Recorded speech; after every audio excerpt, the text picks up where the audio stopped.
Hello everyone, welcome to class 12 math with Priya. चलिए discuss करते हैं एक्सरसाइज 1.2 का क्वेश्चन नंबर 10।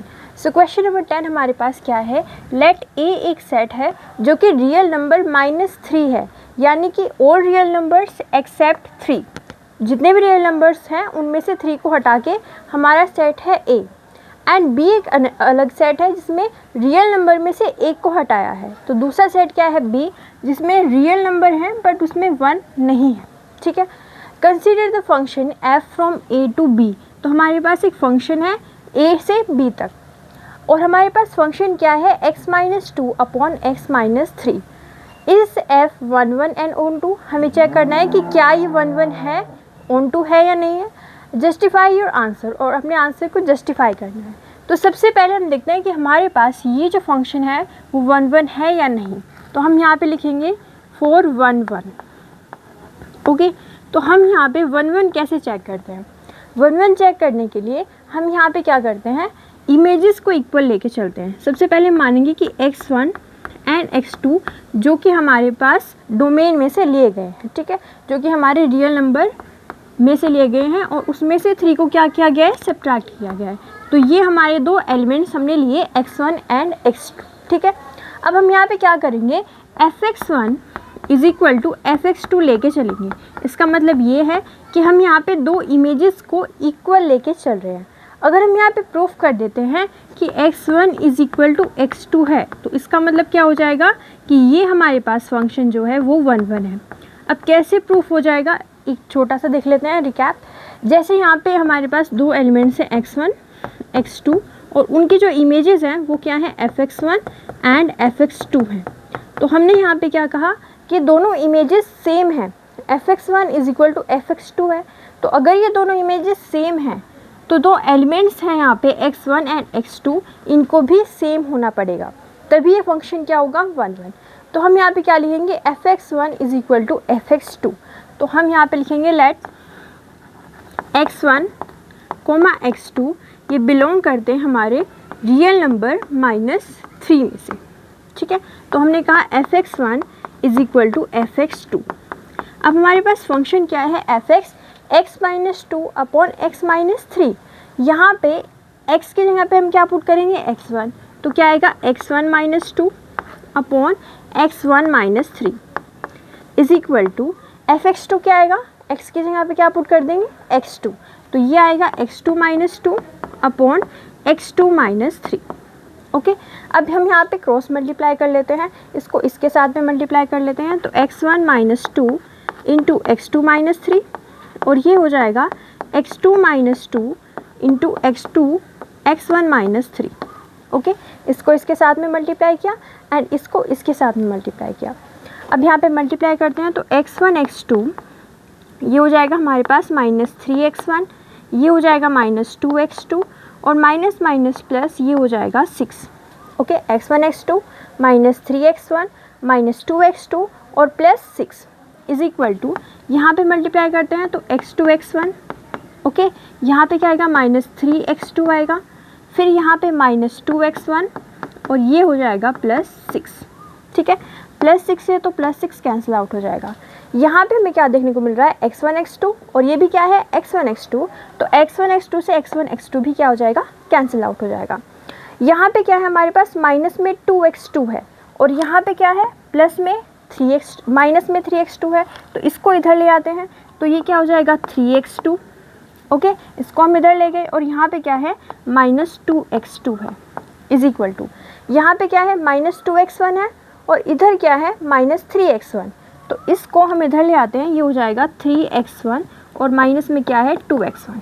ठीक है, जस्ट हमने यहाँ पे क्या किया, सिंप्लीफाई किया है इसको, यहाँ पे इस दोनों ब्रैकेट को ओपन किया, और ओपन करके हमें ये मिला। ओके, अब यहाँ पे क्या करते हैं, ये हो जाएगा हमारे पास x2 is equal to 3x1 - 2x1 is equal to x1।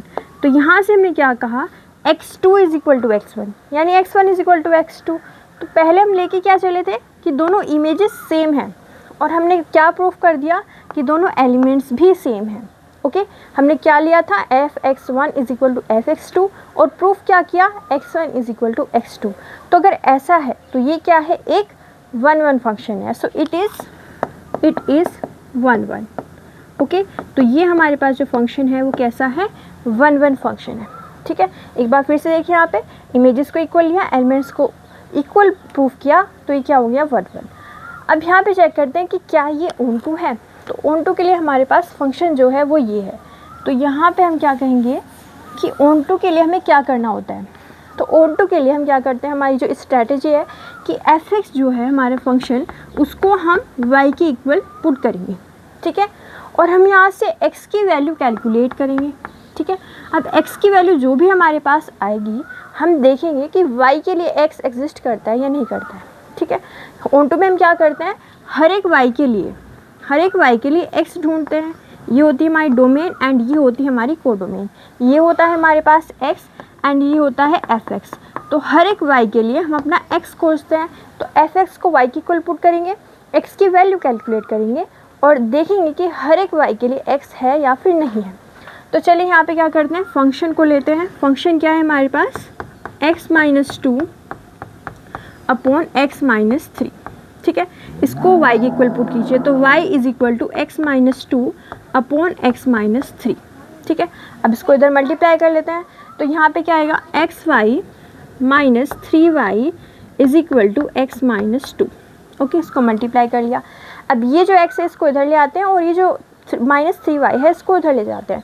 तो यहाँ पे क्या मिलेगा हमें, या एक काम कीजिए, इसको इधर ले आते हैं, इसको इधर ले आते हैं और इसको इधर ले आते हैं। तो xy - x = 3y - 2। ओके, ये हमें मिला।